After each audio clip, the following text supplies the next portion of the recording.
David Muir, ABC's World News Tonight, America's most watched newscast. Now streaming same day with all the breaking news of the day on Disney+. Most watched, most trusted. Now on Disney+ every night.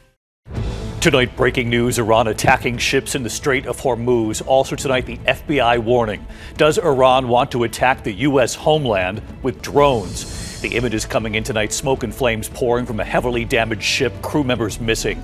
It is the critical passageway for 20% of the world's oil. The war throwing the global oil market into turmoil. What Iran is now warning about the price of oil and gas. Ian Pannell standing by live from the region. Also breaking tonight, the FBI warning here at home. The FBI alerting authorities Iran wants to strike the U.S. homeland, possibly launching attack drones in part of the country. How would Iran do this? Are they capable? And President Trump is asked today if he's concerned about a potential domestic terror attack. Tonight, the severe storm threat as we come on the air, parts of Pennsylvania all the way down to Texas, bracing tonight. The tornado outbreak deadly already, the couple killed in their home. Lee Goldberg with the forecast. Tonight, highways closed, flights canceled amid exploding lava and ash from Mount Kilauea. Tonight, just in here, the dramatic video showing a police officer trying to help a woman in distress on the tracks with a train approaching and what happens. The beloved math teacher killed in a high school prank gone wrong. Tonight, the student who drove over the teacher and what he's now saying, what he's now promising to do. You'll hear his message with that DA deciding whether to press charges. Tonight, the close call at a school bus stop, the pickup truck nearly hitting children. Police tonight asking for the public's help. Tonight, the major break in the search for a missing girl disappearing when she was just 5. She's now 11 and where she was just found. And history made, the NBA star scoring 83 points in a single game. Mama, we feel your joy. His mother right there on the court, quite a story. And can you guess the only player ever to score more? He's in good company.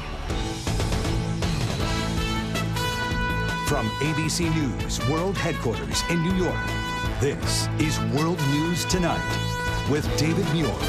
Good evening. We begin tonight here with the breaking news, the war in Iran and the dramatic scene playing out. Iran attacking ships in the critical Strait of Hormuz, where so much of the world's oil passes through.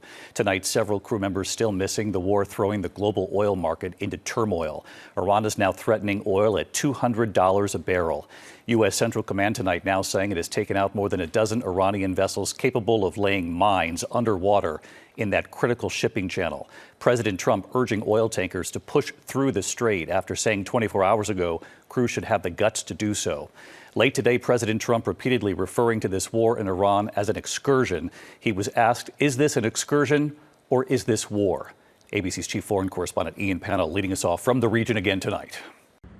Tonight, with 20% of the world's oil being prevented from passing through this vital waterway, 3 vessels attacked in the critical Strait of Hormuz. One of those ships in flames, claiming the captains ignored their warnings not to come through. Attention all ships, from now on, all navigating through the Strait of Hormuz is forbidden. Meanwhile, a foreign oil tanker was ablaze in the port of Qasr near Basra in southern Iraq. A security source saying the vessel sustained significant damage. It's not yet known what the cause was. And tonight, Iranian drones also striking Oman's largest oil facility, setting off massive explosions in videos circulating online. All of this adding to huge global volatility in oil markets and gas prices back in the US. Late today in Ohio, President Trump, aware Americans remain focused on prices at home and gas prices at the pump, today repeatedly calling the war in Iran an excursion and explained the growing concerns over oil and gas prices this way. We had to take an excursion, but it's doing well. The market's holding up well. I figured we'd be hit a little bit, but we were hit probably less than I thought, and we'll be back on track in a pretty short while. Prices are coming down very substantially. Oil will be coming down. That's just a matter of war that happens. Fox News then asking the president, is this an excursion or is it a war? You just said it is a little excursion and you said it is a war. So which one is it? Well, it's both. It's both. It's an excursion that will keep us out of a war. And the war is going to be, for them it's a war. For us, it's turned out to be easier than we thought. Tonight, the retaliation from Iran on those ships and oil fields seen as a major escalation. It comes just hours after the US struck at least 16 boats capable of laying sea mines in that all-important Strait of Hormuz. Iran tonight now warning the world to get ready for oil prices to skyrocket to $200 per barrel. President Trump late today suggesting he'll tap the strategic oil reserves. Well, reduce it a little bit, and that brings the prices down. Earlier, the president was pressed if he'd still encourage oil companies to pass through the dangerous Strait of Hormuz, after saying 24 hours ago the crews on those oil tankers should have the guts to do it. I think they should use my opinion. Look, we took out just about all of their mine ships in one night.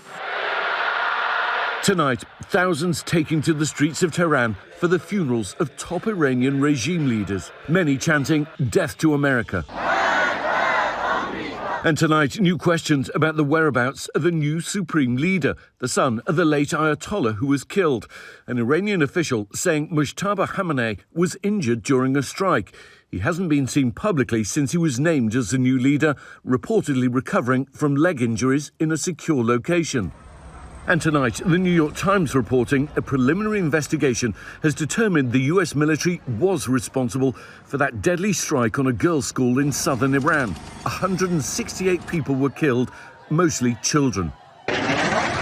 Iranian state TV airing this video, appearing to show a US-made Tomahawk missile slamming into a building next to the school. The president's claimed it was Iran that hit the school. We think it was done by Iran. Because they're very inaccurate, as you know, with their munitions. They have no accuracy whatsoever. It was done by Iran. Late today, the president saying he knows nothing about these reported preliminary findings. A new report says the military investigation has found it was the United States that struck the school. I don't know about it. In the last 24 hours, the White House saying the investigation continues and the president will accept its findings. He will accept the conclusion of that investigation, whatever it may be. Tonight, the war intensifying on multiple fronts. Israel launching large-scale bombings in Beirut, striking areas known to be strongholds of the Iranian-backed Hezbollah. And even as all of this plays out, including the Iranian attacks on those ships in the Strait of Hormuz, the president tonight in Kentucky claiming victory. And we've won. Let me tell you, we've won. You know, you never like to say too early you won. We won. We won the bet. In the first hour, it was over. David, these attacks by Iran causing havoc with international shipping and oil prices. President Trump has said he'd act to keep the Strait of Hormuz open, but so far, Iran's ability to pose danger to any vessel, all too clear. Ian Pannell from Tel Aviv tonight. Ian, thank you. Also breaking tonight, this war in Iran, and now the FBI warning right here at home. The FBI alerting authorities that Iran wants to strike the U.S. homeland, possibly launching attack drones in the West. And tonight, President Trump is asked if he's concerned about a potential domestic terror attack. Here's Aaron Katersky. Tonight, with the war against Iran in its 12th day, a new warning about how Iran may retaliate. In recent days, the FBI alerted police departments in California that Iran wants to launch attack drones against the West Coast. The alert, reviewed by ABC News, cites recently acquired information that Iran aspires to conduct a surprise attack using drones from an unidentified vessel off the coast of the United States homeland, specifically against unspecified targets in California. Through its operatives, its proxies, its relationship with criminal organizations, Iran has the expertise, the personnel, the access to equipment to conduct a drone attack here in the United States. Now it has the incentive. The FBI declined to comment, and we did not hear back from the White House. But today, President Trump said he is unconcerned about an Iranian strike on the United States. Mr. President, are you worried, sir, about a domestic terror attack backed by Iran here, sir? No. Iran is already using drones to retaliate, launching a wave of Shahed 136 drones that have struck the U.S. Embassy in Saudi Arabia and buildings in Bahrain, Kuwait, and the United Arab Emirates. And tonight, the Michigan-based medical equipment company Stryker says it was hit by a cyber attack, and there are indications a pro-Iran hacking group may be behind it. And David, that cautionary alert to police in California contained no information about Iran's aspirational targets or timing. Governor Gavin Newsom's office saying tonight, David, that it's actively working to protect California communities. David? Aaron, they're calling it a cautionary alert, but it is still rattling to hear. Our thanks to you tonight. There's also a severe storm threat as we're on the air this evening. Parts of Pennsylvania all the way down to Texas bracing tonight. Possible tornadoes, severe storms, 50 million Americans now on alert. The tornado outbreak deadly already. The couple killed in their home. Lee Goldberg has the forecast and Alex Perez right in the storm zone for us. Tonight, a 1,200-mile-long line of storms bearing down on millions after a violent and deadly 24 hours. There it is, right there. 60 miles south of Chicago, Lisa Blanchette capturing this massive funnel moving into Kankakee, Illinois, right around dinner time. It tore through this industrial area on the outskirts of town. Listen to the alarms blaring and the gas leaking. You could smell a strong aroma of gas in the air. This was the kitchen. Mitch Girth and his family, including his 2 young children, were taking cover in his parents' basement when the house caved in on top of them. Even as you look at what's left here, is it a little hard to believe that this is what happened? Yeah, it's definitely hard to believe. Hard to put words to be completely honest. Just looking at it, it's overwhelming. Hard to get a grasp of how to move forward. From above, you can see homes shredded, trees snapped, debris scattered as the tornado tore a brutal path from Kankakee to Aroma Park, the same supercell tracking east across the state line into northwest Indiana. There's several houses that have been hit, a lot of damage. Please do not come here. First responders in Lake Village searching through the night for survivors. Late today, authorities identifying 2 killed in the storm. Lake Village residents 89-year-old Edward Kozlowski and his wife, 84-year-old Arlene. And David, authorities say at least 9 people were injured on the Illinois side of the storm. Families now preparing for the long road ahead as they recover and rebuild. David? The damage right there behind you, Alex Perez. Our thanks to you. Let's get right to WABC Chief Meteorologist Lee Goldberg back with us tonight. Hi, Lee. Hey, David, and this storm is bringing March back to the east in a big way. It was 80 here in New York yesterday. We go to snow showers tomorrow. We had a tornado warning expire recently in Harrisburg, Pennsylvania, just to the north. We have an active tornado warning in Louisiana, not too far from Alexandria. So we're going to watch these severe storms tonight from Pennsylvania and Maryland all the way to the Gulf Coast. Continued alerts. More strong storms for the southeast tomorrow. And then in the mid-Atlantic and northeast, it's temperatures crashing. 30 to 40 degrees from their peak warmth. Rain mixes with snow in D.C. and New York City. It doesn't stick. March giveth and March taketh away. David? That's right. Still a mess Wednesday and Thursday, Lee. Thank you. Tonight, the danger in Hawaii, the exploding lava and ash from Hawaii's Mount Kilauea, forcing highways to be shut down now and multiple flights canceled. Authorities report lava shooting more than 1,000 feet into the air. Dangerous conditions temporarily closing nearby Highway 11. Residents and tourists warned about falling debris the size of footballs. We turn now to the case of the beloved math teacher who was killed in that high school prank gone wrong in Georgia. Tonight, the student who drove over the teacher and what he's now saying, with the DA there now deciding whether to press charges. Here's Faith Abube. Tonight, the 18-year-old student charged with killing a beloved Georgia teacher outside his home in a prank gone wrong, apologizing. Jaden Wallace and his parents speaking out through a family attorney, expressing their grief in a heartfelt statement saying, quote, "We are family in deep remorse," adding that the teacher meant the world to their son. And quote, Jay expresses his deepest sorrow and sincerest apology to the Hughes family. According to investigators, Jaden fatally ran over Jason Hughes, a math teacher and coach at North Hall High School last Friday. The 18-year-old and 4 other teenagers went to roll toilet paper on the teacher's property. The victim's family says the teacher loved the students and was excited to catch them in the act, but he tripped and fell in the roadway as the teenagers tried to flee in their vehicles. That's when investigators say Jaden Wallace ran him over. The teenagers tried to render aid, but the father of 2 later died at the hospital. His family says it was an accident, and they want the charges against the 18-year-olds dropped. Hall County DA Lee Barr telling ABC News he will give great deference to the family's wishes as he reviews the case.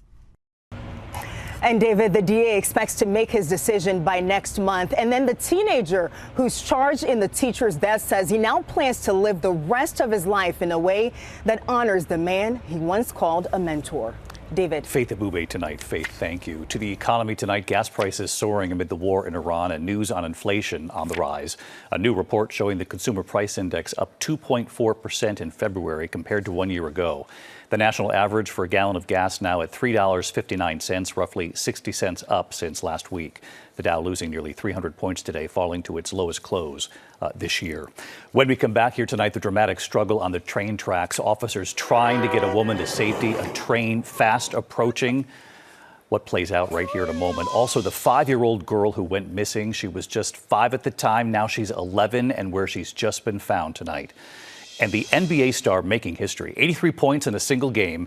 And here's the question. Who's the one player who ever scored more? They're in good company tonight. Tonight, a dramatic rescue in Abington, Massachusetts. Police were called after reports of a woman walking on the train tracks, the train fast approaching, the woman violently resisting officers trying to pull her away, wrestling her down. Wow, just as the train goes by there, officers calling an ambulance for her, the woman clearly in distress. They did get her the help she needs. Tonight, a close call at a school bus stop in Cecil County, Maryland this morning. The bus pulling to a stop and opening its doors when a speeding pickup truck passes by, narrowly missing the children who are about to board. Tonight, deputies asking for the public's help in identifying the driver of that Toyota pickup. Tonight, a 5-year-old California girl who went missing in 2020 has been found. She's now 11 years old, found safe in North Carolina. Authorities say she was enrolled in school under an alias and is now in protective custody. She was found along with her mother in a suspected case of parental kidnapping. So far, that mother is not charged. When we come back, news from McDonald's tonight, what they're reportedly planning to roll out when it comes to prices amid this economy. And then the rare sight streaking across the sky, a meteorite, in some places crashing right into a home. We'll be right back. To the index of other news tonight, a fireball streaking across the sky across northern Europe. The glowing meteorite appearing around twilight on Sunday across Belgium, France, Germany, Luxembourg, and the Netherlands, eventually breaking into pieces. One piece smashing through the roof of a home in western Germany. Scientists say the meteorite was likely several yards in diameter before breaking into pieces. Back here in the U.S. tonight, McDonald's reportedly set to roll out new discounted menu items, including some of its most popular menu items. Some meals to cost $3 or less and $4 for breakfast combos. The fast food giant aiming to reclaim its reputation as a provider of affordable meals. It begins next month. 4 days to the Oscars right here on ABC. Host Conan O'Brien rolling out the red carpet, literally, right there at the Dolby Theater. O'Brien revealing to our Lara Spencer how he prepares, how he tests the jokes out. So it is true. You are going to local comedy clubs and working out the material for the monologue. You work out the material, and the crowds really like it because I'm a surprise, so they don't know that I'm going to show up. And some of these are very far-flung comedy clubs that are also a bowling alley, that are also a car rental place. Yeah. So you have a good chance of getting a laugh. You have a decent chance of getting or punched, but either way, it's entertainment. That's right. Can you imagine just being at the bowling alley? Conan O'Brien shows up. More with Conan tomorrow morning right here on Good Morning America. When we come back tonight, the NBA star making history, the sweet moment, his mother right there on the court, and the only other player in history to score more in a moment. Finally tonight here, the NBA star scoring 83 points in a single game, an incredible feat. His biggest fan, his mom, right there. Here's Will Reeve. Tonight, a big Bam Adebayo in the record books. Scoring 83 points for the Miami Heat, the second most points scored in a single game. 83.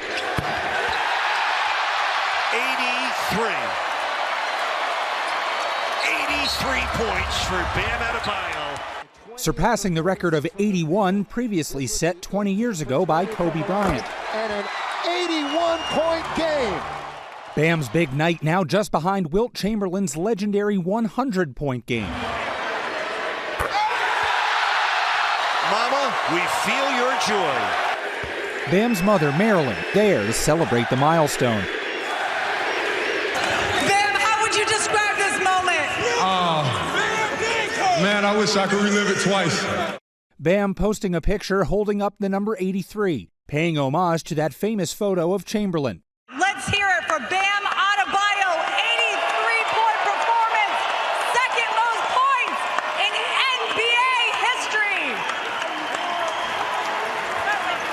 Congratulations, Bam. 83 points in a single game. Really unbelievable. And our thanks to Will Reeve tonight. Thank you at home. I'm David Muir. I'll see you right back here tomorrow. Good night. David Muir, the most trusted anchor in America, the most watched anchor in America. Thank you for making World News Tonight with David Muir the #1 newscast in America.